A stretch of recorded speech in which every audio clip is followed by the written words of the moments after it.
Buenos días a todos. Mi nombre es María Camila Arango Granados. Soy emergencióloga de la Fundación Valle del Lili y hoy quiero discutir con ustedes los aspectos más importantes sobre la falla cardíaca derecha aguda en el servicio de emergencias, su enfoque clínico, la evidencia más reciente sobre los métodos diagnósticos y manejos disponibles. El estudio del ventrículo derecho es más reciente que el estudio del ventrículo izquierdo.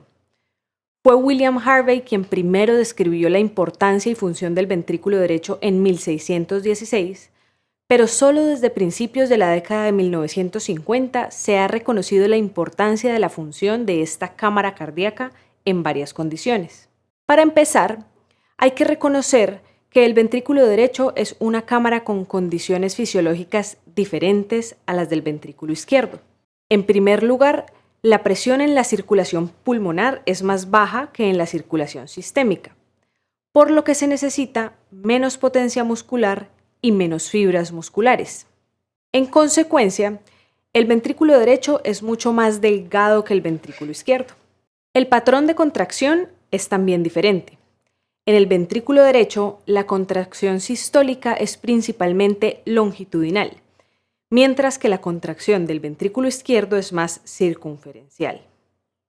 Por otro lado, el ventrículo derecho es más complaciente que el ventrículo izquierdo, lo que le permite adaptarse a variaciones grandes del retorno venoso sin alterar la presión de fin de diástole. Por otro lado, recordemos que la perfusión del ventrículo derecho se produce tanto en sístole como en diástole, a diferencia del ventrículo izquierdo que se perfunde predominantemente en la diástole. Además, los vasos colaterales del ventrículo derecho son más densos que los del ventrículo izquierdo. Sin embargo, la perfusión del ventrículo derecho es más vulnerable a un aumento del tamaño del ventrículo derecho, es decir, a la presión intramural, y a la hipotensión sistémica, pues su pared es más delgada y sensible a los cambios en la presión de perfusión coronaria. Una de las características predominantes del ventrículo derecho es su mayor sensibilidad a los cambios en la poscarga. Los aumentos bruscos de la poscarga son mal tolerados, llevan a la dilatación del ventrículo derecho para preservar el volumen sistólico, que al fin y al cabo se compromete con facilidad. Por otro lado, la carga de volumen excesiva del ventrículo derecho está restringida por el pericardio y por lo tanto da como resultado la compresión y la conformación en D del ventrículo izquierdo. Esto conduce indirectamente a una disminución del volumen sistólico del ventrículo izquierdo, fenómeno conocido como interdependencia ventricular. Finalmente, se cree que del 50 al 60% de la contracción del ventrículo derecho es generada por el ventrículo izquierdo y el 40% depende de la contracción del tabique. Miren cómo en ventrículos aislados eléctricamente, la estimulación exclusiva del ventrículo izquierdo es capaz de producir ondas de presión en el ventrículo derecho y flujo en la arteria pulmonar.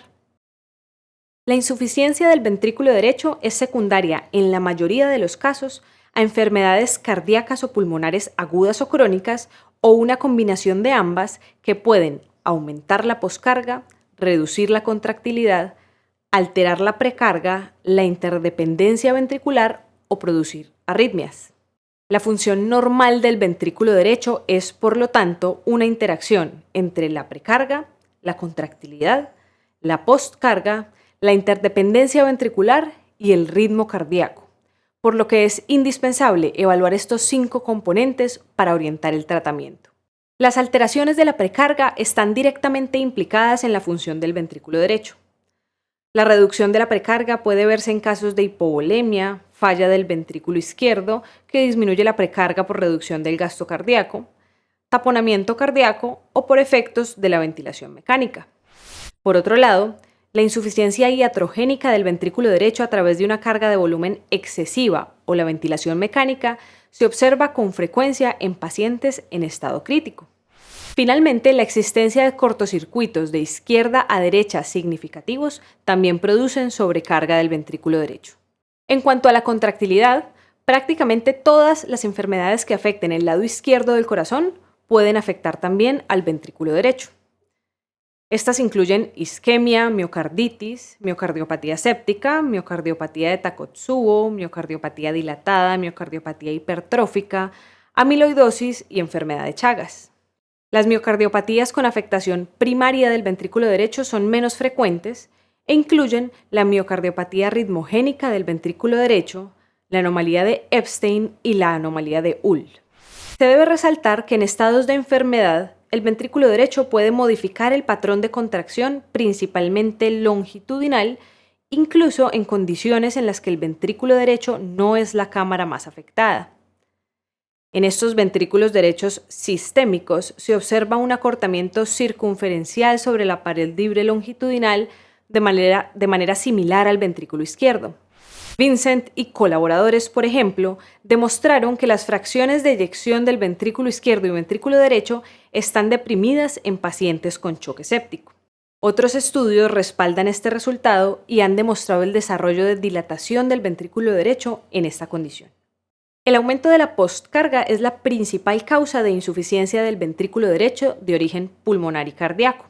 La falla del ventrículo derecho como consecuencia de una enfermedad pulmonar se conoce como cor pulmonale. En el contexto de insuficiencia respiratoria aguda en un individuo previamente sano, la falla inminente del ventrículo derecho es secundaria en la mayoría de los casos a un tromboembolismo pulmonar masivo. La hipertensión pulmonar después de un TEP agudo se observa usualmente cuando más de la mitad de la vasculatura pulmonar está obstruida. Esto se debe a la distensión y reclutamiento de capilares pulmonares adicionales, lo que puede disminuir la resistencia vascular y compensar los cambios por obstrucción del flujo. Una postcarga alta súbita produce falla aguda del ventrículo derecho y choque obstructivo. En estos casos suelen observarse presiones de la arteria pulmonar ligeramente elevadas, ya que el ventrículo derecho disfuncional no es capaz de producir presiones altas. Por el contrario, si el ventrículo derecho ha estado crónicamente expuesto a la hipertensión pulmonar y la puede tolerar, la embolia pulmonar aguda suele producir presiones pulmonares más altas por un ventrículo derecho adaptado e hipertrófico. La estimación de la presión sistólica pulmonar es un parámetro cuantificable a través de ecocardiografía a la cabecera del paciente. La enfermedad pulmonar obstructiva crónica es la causa más reconocida de cor pulmonale. Esta enfermedad aumenta la postcarga del ventrículo derecho por varios mecanismos, entre ellos la hipercapnia y consecuente acidosis, la hiperinflación pulmonar, la resistencia de las vías respiratorias, la disfunción endotelial y la hipoxia. Esta última es la más responsable de la hipertensión pulmonar, que se genera principalmente por un fenómeno de vasoconstricción pulmonar hipóxica. Cuando esta es persistente, genera remodelación vascular e hipertensión pulmonar fija, con la consecuente insuficiencia del ventrículo derecho. Por otro lado, las enfermedades que se originan en el ventrículo izquierdo son con frecuencia responsables de la insuficiencia del ventrículo derecho. Se conoce que la prevalencia de disfunción sistólica o diastólica del ventrículo izquierdo e hipertensión pulmonar postcapilar en pacientes con insuficiencia del ventrículo derecho es particularmente alta. Finalmente, no se pueden desconocer los efectos de la ventilación mecánica en el aumento de la postcarga, así como los estados inflamatorios agudos del pulmón como el SDRA. La interdependencia ventricular es el fenómeno a través del cual la función de un ventrículo se ve alterada por cambios en el llenado del otro ventrículo. Se observa cuando el aumento en el volumen de un ventrículo se ve asociado con una disminución del volumen en el ventrículo opuesto. El ejemplo más clásico es el de la pericarditis constrictiva, en la que ocurre un fenómeno denominado rebote septal. Este signo ocurre pues el pericardio no distensible, fibrótico o calcificado da como resultado un volumen fijo de saco pericárdico. La posición del tabique interventricular depende de las diferencias de presión relativas entre el ventrículo izquierdo y el ventrículo derecho, a lo largo del ciclo cardíaco, así como de la respiración. Durante la diástole temprana hay una entrada rápida de sangre en los ventrículos que genera un cambio marcado en las presiones ventriculares.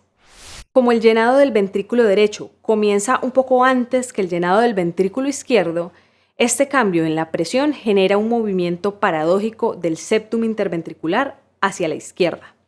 Este fenómeno también se observa en el taponamiento cardíaco, la hipertensión pulmonar, el bloqueo de rama izquierda y la estimulación del ventrículo derecho.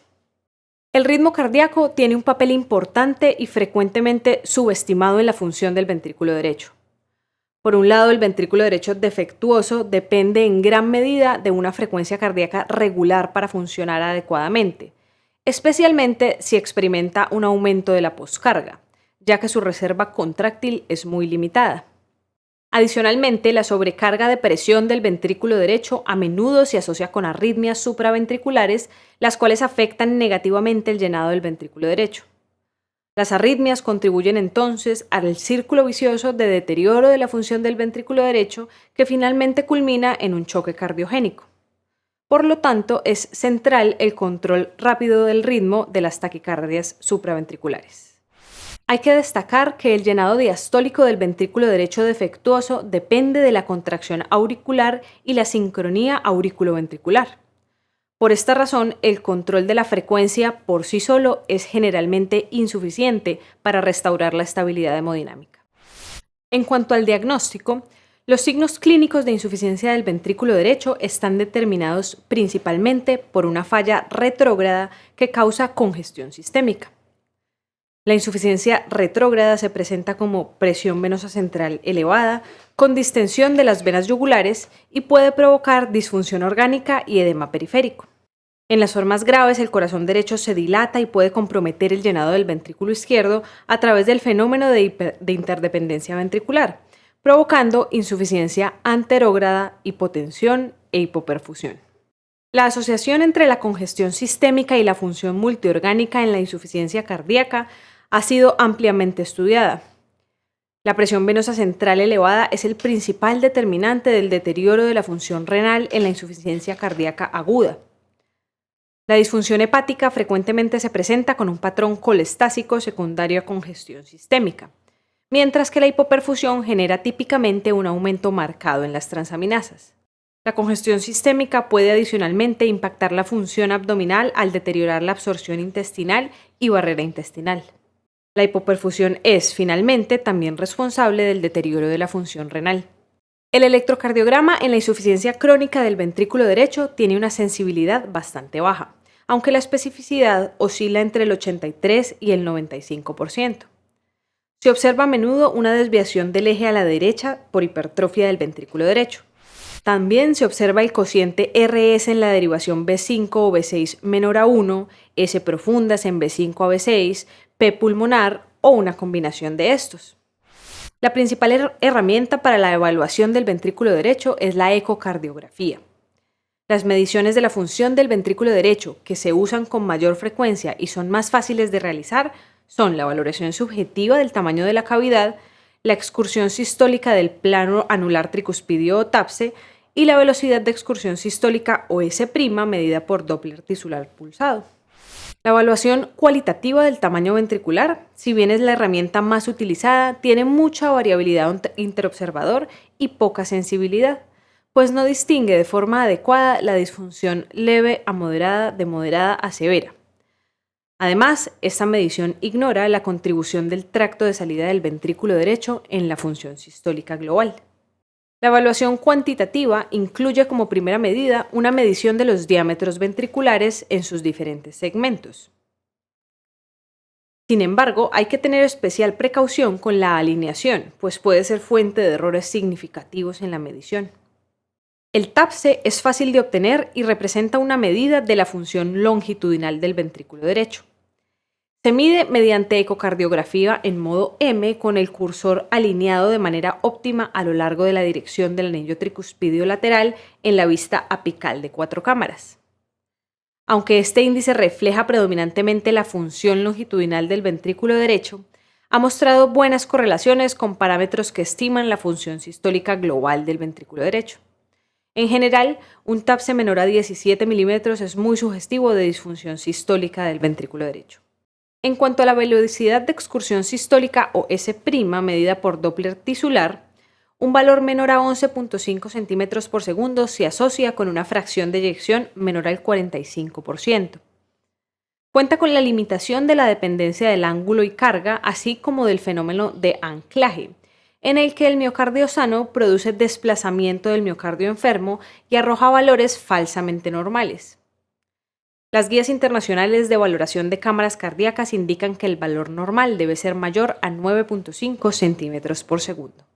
Existen otras herramientas como el cambio en el área fraccional, la aceleración miocárdica durante la contracción isovolumétrica, el índice de rendimiento miocárdico del ventrículo derecho o índice de Tay y el strain ventricular, pero requieren mayor experiencia y pueden ser difíciles de obtener. Hay que recordar que todas estas medidas ecográficas de evaluación del ventrículo derecho dependen en mayor o menor medida de las condiciones de carga y por tanto están sujetas a variaciones fisiológicas. La valoración de la función del ventrículo derecho es una combinación entonces de la aproximación clínica, ecográfica, electrocardiográfica y paraclínica. Para orientar el tratamiento, la evaluación inicial de los pacientes con insuficiencia aguda del ventrículo derecho tiene como objetivo evaluar la gravedad clínica, identificar las posibles causas y determinar quiénes requieren un tratamiento específico. Por esta razón, la ecocardiografía y otras modalidades de imagen suelen ser esenciales para identificar la causa de la insuficiencia del ventrículo derecho y orientar el tratamiento. El tratamiento agudo consiste principalmente en optimizar el volumen, restaurar la presión de perfusión y mejorar la contractilidad miocárdica, restaurar el ritmo sin usar, reducir la poscarga y en algunos casos recurrir a opciones avanzadas. Frecuentemente se cree de manera equivocada que la falla del ventrículo derecho debe tratarse consistentemente con reposición de volumen. Sin embargo, mientras que el ventrículo derecho puede adaptarse fisiológicamente a grandes variaciones en la precarga y algunos pacientes dependen de ella, una gran proporción de la insuficiencia del ventrículo derecho es causada o agravada por la sobrecarga de volumen del ventrículo derecho. En estos casos, la carga de volumen tiene el potencial de sobredistender el ventrículo, incrementar la tensión de pared, reducir la contractilidad, alterar el llenado del ventrículo izquierdo por aumento de la interdependencia ventricular y finalmente reducir el gasto cardíaco sistémico. Sin embargo, establecer el estado de volumen no es siempre sencillo y los predictores dinámicos de respuesta a volumen son limitados en la falla ventricular derecha. En pacientes con insuficiencia del ventrículo derecho y signos de congestión venosa sistémica, los diuréticos suelen ser la primera opción para optimizar el volumen. Los pacientes con congestión renal debido a una función grave del ventrículo derecho y/o insuficiencia tricuspidia severa necesitan una concentración plasmática adecuada de diuréticos y una presión de perfusión renal suficiente para mejorar la función renal. En ese contexto, la evaluación temprana de la respuesta diurética mediante la medición de la diuresis o el sodio urinario después del diurético para identificar a los pacientes con una respuesta inadecuada es de gran importancia. Si la descongestión no es suficiente, se debe considerar el aumento oportuno de la dosis de diuréticos de ASA, la combinación de diuréticos con diferente modo de acción o el uso de terapia de reemplazo renal con ultrafiltración. Un estudio reciente sugiere que en el tratamiento agudo del TEP de riesgo intermedio o alto, el tratamiento inicial, incluido el tratamiento con diuréticos, se tolera bien y es seguro. En este estudio, aunque los cambios en la cinética de las troponinas y los parámetros ecocardiográficos de disfunción del ventrículo derecho no difirieron entre los grupos, el de expansión de volumen versus el grupo de diurético, la normalización del BNP se logró más rápidamente en el grupo al que se le administró el diurético. Este hallazgo, que debe confirmarse en ensayos clínicos controlados, puede reflejar una rápida mejoría en la función del ventrículo derecho con una dosis de 40 miligramos de furosemida endovenosa, aunque hasta ahora no sabemos la implicación en desenlaces clínicamente relevantes para los pacientes. Finalmente, en ausencia de presiones de llenado del ventrículo derecho elevadas, puede ser apropiada una carga de volumen cautelosa guiada por el control de la PVC. El paso siguiente en el tratamiento de la falla cardíaca derecha en urgencias involucra el restablecimiento de la presión de perfusión sistémica. Para este efecto, el agente farmacológico ideal debe ser aquel que tenga una propiedad inotrópica predominante, evite la vasoconstricción pulmonar y preferiblemente promueva la vasodilatación, y finalmente mantenga la presión de perfusión sistémica. La noradrenalina puede restablecer la hemodinámica sistémica, aunque parece que tiende a aumentar las resistencias pulmonares y aumentar el trabajo y consumo de oxígeno del ventrículo derecho sin mayores cambios en su fracción de eyección. La vasopresina, en cambio, parece que disminuye las presiones pulmonares sin disminución significativa en sus resistencias en condiciones habituales. La reducción de las resistencias pulmonares mediada por vasopresina parece ser más acentuada en condiciones de hipoxia y es probable que haya taquifilaxia en la vasculatura pulmonar a este efecto. Finalmente, hay que anotar que las observaciones sobre el efecto de la vasopresina en la vasculatura pulmonar provienen de estudios en animales. En pacientes cardiópatas sometidos a cirugía de bypass coronario, la vasopresina puede disminuir el aumento en el índice de resistencias pulmonares y sistémicas que genera el milrinone. Sugiere un mejor perfil farmacológico que la combinación con noradrenalina.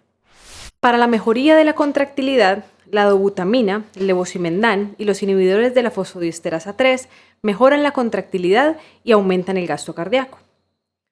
Se utilizan en pacientes con insuficiencia del ventrículo derecho severa que causa choque cardiogénico a pesar del tratamiento con vasopresores. Si bien la dobutamina parece aumentar la contractilidad del ventrículo derecho y disminuir las resistencias pulmonares, no disminuye las presiones pulmonares y puede incluso aumentarlas. Parece que la razón es la generación de un reclutamiento vascular y no un efecto vasodilatador pulmonar. La dobutamina produce un aumento proporcionalmente mayor del gasto cardíaco con respecto a la reducción de las resistencias. Con respecto al milrinone, en un análisis retrospectivo de 69 pacientes con falla cardíaca avanzada en lista de espera para trasplante, la infusión crónica con milrinone mejoró los índices de trabajo sistólico del ventrículo izquierdo en mayor medida que los índices de trabajo sistólico del ventrículo derecho. Además, la reducción de las resistencias pulmonares y el aumento de la capacitancia de la arteria pulmonar fueron impulsados en gran medida por el aumento del trabajo sistólico del ventrículo izquierdo. Los efectos diferenciales del milrinone sobre el rendimiento ventricular y específicamente los distintos grados de disfunción del ventrículo derecho merecen más investigación, así como los efectos en la disfunción aguda del ventrículo derecho. Finalmente, en estudios animales, el levosimendan parece tener buen efecto inotrópico en el ventrículo izquierdo, pero no en las resistencias o presiones pulmonares. Aumenta además el trabajo del ventrículo derecho y es probable que aumente el flujo sanguíneo coronario derecho. El otro componente del tratamiento de la falla del ventrículo derecho es la reducción de la poscarga. Como el aumento de la poscarga es el principal determinante de la disfunción aguda del ventrículo derecho, se debe procurar disminuir este impacto a través de intervenciones específicas. En el caso del tromboembolismo pulmonar masivo con inestabilidad hemodinámica, es decir, pacientes con choque o hipotensión, hay evidencia de que la terapia trombolítica disminuye la mortalidad intrahospitalaria. La evidencia no es tan contundente en casos de TEP submasivo. En pacientes con embolismo pulmonar de alto riesgo que no pueden recibir la terapia trombolítica, la trombectomía mecánica percutánea y la trombectomía quirúrgica son alternativas prometedoras para reducir la presión arterial pulmonar. Por otro lado, no se puede desconocer el efecto de la ventilación mecánica, pues genera una disminución de la precarga y aumento de la poscarga del ventrículo derecho, lo que altera su función. Los principios generales para la ventilación mecánica protectora para el ventrículo derecho incluyen limitar el volumen corriente y la presión positiva al final de la expiración para lograr presiones meseta menores a 27 y presiones de distensión menores a 16. Evitar la hipercapnia y la consecuente acidosis y prevenir o reversar la vasoconstricción pulmonar hipóxica. Finalmente, el último componente esencial para el manejo de la falla derecha es la restauración del ritmo sinusal. En el contexto agudo, la cardioversión eléctrica inmediata es el tratamiento de elección para restaurar el ritmo sinusal, aunque su eficacia para restaurar y mantener el ritmo sinusal puede reducirse en pacientes críticos. Debido a que los bloqueadores beta y los antagonistas de los canales de calcio pueden disminuir la contractilidad del ventrículo derecho por su efecto inotrópico negativo, se podría considerar la amiodarona si la terapia médica antiarrítmica para mantener el ritmo sinusal está justificada. Esto particularmente es cierto en casos de taquicardias de complejos anchos. En casos de falla a la terapia médica se puede considerar la estimulación sincrónica auriculoventricular, ya sea con el dispositivo interno del paciente o con cables de estimulación transvenosos. Existen datos muy limitados sobre la resincronización cardíaca derecha aislada. Sin embargo, hay algunos datos sobre la interacción de la resincronización del ventrículo izquierdo y la función del ventrículo derecho, aunque son escasos. Para terminar, en pacientes con insuficiencia del ventrículo derecho aguda refractaria al tratamiento con vasopresores e inotrópicos, se pueden considerar opciones terapéuticas avanzadas como la trombectomía mecánica o quirúrgica en casos de TEP y el soporte circulatorio mecánico. 2 dispositivos de trombectomía por aspiración demostraron recientemente reducciones significativas en la relación ventrículo derecho-ventrículo izquierdo y una baja tasa de eventos adversos mayores en pacientes con embolia pulmonar de riesgo intermedio alto. Sin embargo, se requiere más investigación para determinar la aplicación óptima de la fibrinólisis con catéter facilitada por ultrasonido, la trombectomía mecánica y otras terapias basadas en catéteres en pacientes con TEP agudo. La embolectomía pulmonar quirúrgica es una opción recomendada en casos de TEP de alto riesgo y choque cardiogénico en pacientes que no pueden recibir fibrinólisis o permanecen inestables tras su administración. Puede considerarse en pacientes con TEP submasivo en los que está contraindicada o ha fallado la trombolisis y en pacientes con trombos en el corazón derecho localizados cerca o a través de un foramen oval permeable. Finalmente, cuando la falla del ventrículo derecho es refractaria a pesar del tratamiento con vasopresores e inotrópicos, se puede considerar el soporte circulatorio mecánico con dispositivos de asistencia ventricular del ventrículo derecho o ECMO venoarterial. Los invito a leer el artículo de revisión que acompaña esta charla para ahondar en la evidencia disponible sobre estas opciones avanzadas para el manejo de la falla ventricular derecha aguda. En conclusión, el ventrículo derecho es una cámara con condiciones fisiológicas diferentes a las del ventrículo izquierdo. La disfunción aguda del ventrículo derecho es generada por una interacción entre la precarga, la contractilidad, la poscarga, la interdependencia ventricular y el ritmo cardíaco, por lo que es indispensable evaluar estos 5 componentes para orientar el tratamiento. El diagnóstico se basa en los signos clínicos de falla retrógrada o anterógrada, electrocardiografía, biomarcadores cardíacos y ecocardiografía como técnica de imagen de selección. Con estas herramientas se debe determinar si el mecanismo fisiopatológico involucra una alteración de la precarga, disminución de la contractilidad, un aumento de la poscarga, una alteración de la interdependencia ventricular, una arritmia o la mezcla de ellas. El tratamiento agudo consiste principalmente en optimizar el volumen, restaurar la presión de perfusión y mejorar la contractilidad miocárdica, restaurar el ritmo sinusal, reducir la poscarga y emplear opciones avanzadas como la trombectomía mecánica, quirúrgica o el soporte circulatorio extracorpóreo. Espero con este recorrido haber navegado por los aspectos más relevantes de la falla ventricular derecha aguda, conocimiento a todas luces relevante para el especialista en medicina de emergencias. Muchas gracias.